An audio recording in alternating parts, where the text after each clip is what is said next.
Hi hello నమస్తే. ఈరోజు మనం నేర్చుకోబోయేది స్కేటింగ్ బేరింగ్స్ ఎలా క్లీన్ చేయాలో. సో వచ్చేసి మన దగ్గర ఆల్రెడీ వీల్స్ ఉన్నాయి. సో ఇది ఆల్రెడీ వాడిన వీల్స్ కాబట్టి వన్ సైడ్ అనేది షేప్ అవుట్ అవుతుంది. సో దానికోసము ఏ వీల్ ఆ వీల్ అలైన్మెంట్ ఉండడానికి మనం నెంబర్స్ రాసుకుంటాము.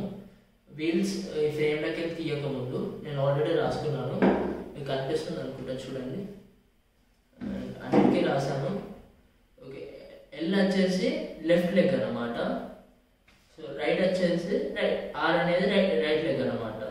సో L1 అనేసి అని వచ్చేసరికి లెఫ్ట్ లెగ్ ఫస్ట్ వీల్ అనమాట. సి ఇది వచ్చేసరికి R3 right leg third wheel అనమాట. సో ఇట్లా మనం రాసి పెట్టుకుంటే బెనిఫిట్ మనకి. సో అంటే స్కేట్స్ కింద మీద కానివ్వకుండా కరెక్ట్ మెయింటైన్ చేస్తుంది ఈ నెంబర్స్ రాసుకుంటే. సో ఇవి వచ్చేసి ఆల్రెడీ ఫిక్స్ అయి ఉన్నాయి. ఫస్ట్ ఈ బేరింగ్స్ తీద్దాము, తీసాక ఎట్లా క్లీన్ చేయాలో చెప్తాను. సో మనకి కావాల్సిన వస్తువులు బేరింగ్స్ క్లీన్ చేయడానికి అంటే ఒక 2 కప్స్ నేను తీసుకున్నాను. మీ ఇష్టం, ప్లాస్టిక్ కప్స్ వేరే ఇంకేమైనా కూడా తీసుకోవచ్చు. కొంచెం మనకు కావాల్సింది పెట్రోల్. ఇంత పెట్రోల్ సరిపోతుంది. సో ఈ పెట్రోల్ దీంట్లో పోద్దాము క్లీన్ చేసేటప్పుడు. ఫస్ట్ అయితే మనం ఈ బేరింగ్స్ తీద్దాము. ఇలా ఎలైన్ పేజ్ తోటి తీసినప్పుడు బేరింగ్ ఎప్పుడు కానీ మెల్లగా తీయాలి. బేరింగ్లో ఉన్న బాల్స్ అనేవి డ్యామేజ్ అయ్యే ఛాన్సెస్ ఉంటాయి. సో మనం మెల్లగా తీద్దాము. ఇట్లా తీస్తే ఏం కాదు. సడన్గా గట్టిగా లాగామంటే వన్ సైడ్ ప్రెషర్ పడి బేరింగ్ బాల్ అనేది డ్యామేజ్ అవుతుంది. దీనిలో వచ్చేసి 6 బాల్సే ఉంటాయి ఈ బేరింగ్లో. నేను యూజ్ చేసే bearing LXT Swiss gold ceramic speed bearings అనమాట. ఇవి ఓన్లీ 6 బాల్సే ఉంటాయి. ఇది వచ్చేసి సైడ్ పెట్టేద్దాం. అండ్ దీని లోపల వచ్చేసి ఒక స్పేసర్ ఉంటుంది. ప్రతి వీల్ లోపల ఒక స్పేసర్ ఉంటుంది బేరింగ్స్ మధ్యలో. అండ్ ఒక వీల్లో 2 బేరింగ్స్ ఉంటాయి.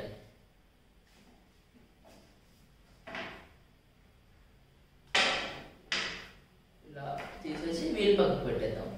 ఓకే, సో మనం వచ్చేసి అన్ని బేరింగ్స్ బయటకు తీసేసాము. సో ఇవన్నీ వచ్చేసి మనం ఒక క్యాప్లో వేసేసుకుందాము. ఎలా అంటే ఫస్ట్ ఒక క్లాత్ తీసుకుందాం. క్లాత్ తీసుకుని క్లీన్ చేసుకుంటా ఈ దీంట్లో వేసేద్దాం. ఒక్కొక్కటి తీసుకుని ఇప్పుడు వచ్చేసి మనము అన్ని క్లీన్ చేస్తున్నాము. సో అన్ని బేరింగ్స్ క్లీన్ చేసేసి దీంట్లో వేసేసుకుందాం.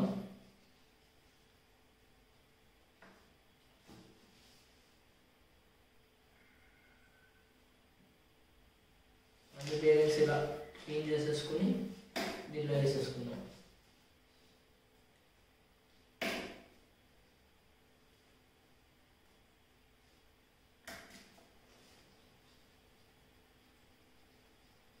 సో ఇలా చేస్తే ఏమనేది అంటే కొంచెం డస్ట్ ఇరుక్కపోయింది కూడా వెళ్తుంది. దీంతో ఉన్న ఇరుక్కపోయిన డస్ట్ కూడా వెళ్ళిపోతుంది.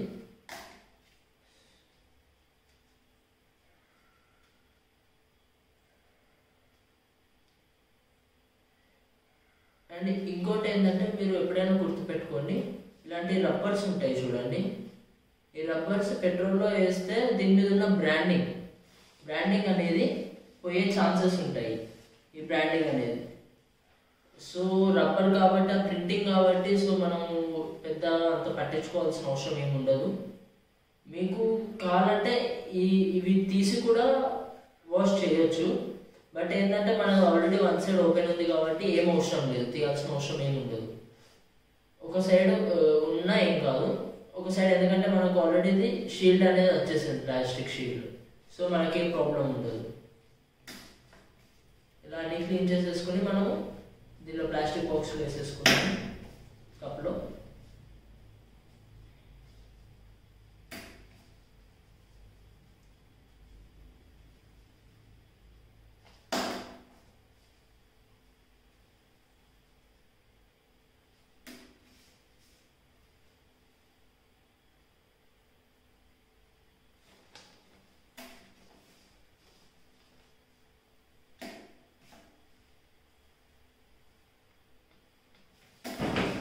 టోటల్ 16 బేరింగ్స్ ఉంటాయి. ఎందుకైనా మంచిది ఒక పెట్టే ముందు కాన్ చేసుకోండి, ఏదైనా మిస్ప్లేస్ అయినా దొరుకుతుంది. వచ్చేసి మనం దీంట్లో పెట్రోల్ పోద్దాం. దీనిలో పెట్రోల్ పోసి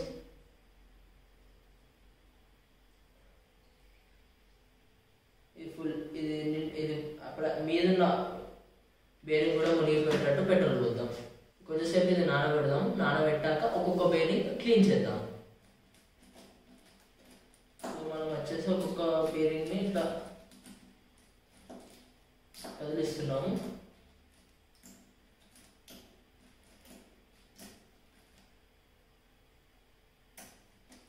నానబెడదాం కొంచెంసేపు, ఒక 2 minutes నానబెట్టేసి తర్వాత ఒక్కొక్క సింగిల్ బేరింగ్ క్లీన్ చేసేసుకుందాం. సో ఇప్పటికి వచ్చేసి ఒక 2 minutes అయింది మనం బేరింగ్స్ నానబెట్టేసి. సో ఇప్పుడు తీద్దాం. ఒక బేరింగ్ తీసి ఇట్లా పేపర్ మీద సైడ్కి పెడదాం. పెట్టాక ఒక్కొక్క తీసి పక్కకు పెడదాం. పక్కకు పెట్టేసి తర్వాత మళ్ళీ సింగిల్గా క్లీన్ చేద్దాం. ఆల్రెడీ మీకు కనిపిస్తుంది అనుకుంటా, బేరింగ్స్ కలర్ అంటే పెట్రోల్ కలర్ అనేది ఆల్రెడీ చేంజ్ అయింది. ఇదంతా డస్ట్ వల్ల చేంజ్ అయింది, కనిపిస్తుంది అనుకుంటా. సో ఫస్ట్ తీసిన బేరింగ్ మళ్ళీ తీసుకొని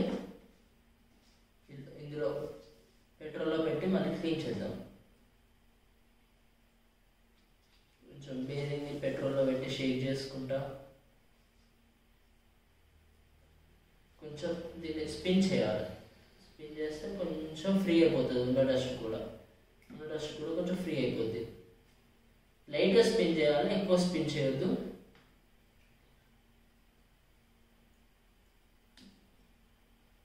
ఇలా కడిగిన దాన్ని పక్కకు పెట్టేద్దాం.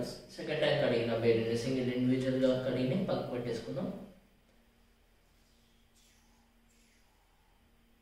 సో వచ్చిన బేరింగ్స్ ఇలా కొంచెం ట్యాప్ చేద్దాము. ట్యాప్ చేస్తే ఏమవుతుందంటే పెట్రోల్ మొత్తం బయటకు వచ్చేస్తుంది.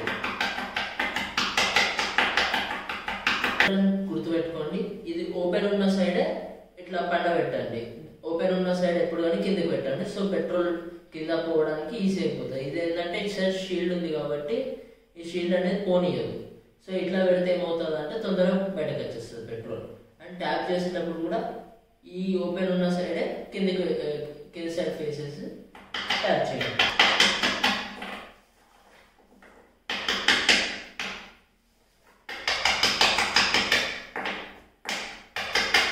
ఇలా అన్ని బేరింగ్స్ చేసేయండి.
దీంతో వచ్చేసి మన లాస్ట్ బేరింగ్ కూడా క్లీన్ అయిపోయింది.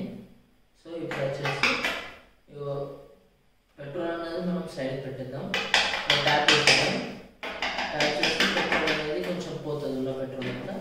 సో ఇప్పుడు వచ్చేసి మనం ఒక క్లాత్ తీసుకున్నాము. క్లాత్ తీసుకొని ఇలా ప్లేస్ చేద్దాము. క్లాత్ని అన్ని బేరింగ్స్ దీని మీద పెడదాము. సో పెట్రోల్ అనేది ఇరుక్కుంటుంది దీంట్లో. అండ్ ఇప్పుడు వచ్చేసి మనం ఫ్యాన్ వేసేద్దాం. ఫ్యాన్ వేస్తే ఏమవుతుంది అంటే కొంచెం త్వరగా ఎవాపరేట్ అయిపోతుంది పెట్రోల్. దీని మీద ఇంకో క్లాత్ వేద్దాం. సో తొందరగా నింపుకోవడానికి. అండ్ ఫ్యాన్ వేసేద్దాం, మనం తొందరగా డ్రై అవుతుంది. సో ఇప్పుడు వచ్చేసి ఒక 10 minutes అయిందన్నమాట బేరింగ్స్ని ఆరబెట్టేసి. అండ్ లాస్ట్ స్టెప్ ఏంటంటే ఇది క్లీన్ చేసేసుకుని నీట్గా మళ్ళీ తుడిచి క్లాత్తో బ్యాక్ టు వీల్కి పెట్టేస్తే మన పని అనేది అయిపోద్ది. మళ్ళీ ఒకసారి స్పిన్ చేసి చూసేసుకోవాలి ఏమన్నా డిఫరెంట్గా జరుగుతుందా బేరింగ్, లైక్ బాగానే ఉందా, ఏమన్నా అట్టుకుంటున్నా అంటే లైక్ తరుగుతుందా ఆపుతుందా బేరింగ్ తిరగనీయకుండా అదనే చెక్ చేసేసుకోవాలి మనం ముందే. ఇలా మనం తిప్పితే మనకు అర్థమైపోతుంది దాని మూమెంట్ని బట్టి. ఏమన్నా డిఫరెంట్గా సౌండ్ వస్తే మళ్ళీ ఒకసారి ఏమైందో తీసి చెక్ చేసుకోండి. Okay, thank you. ఈ వీడియో చూసినందుకు.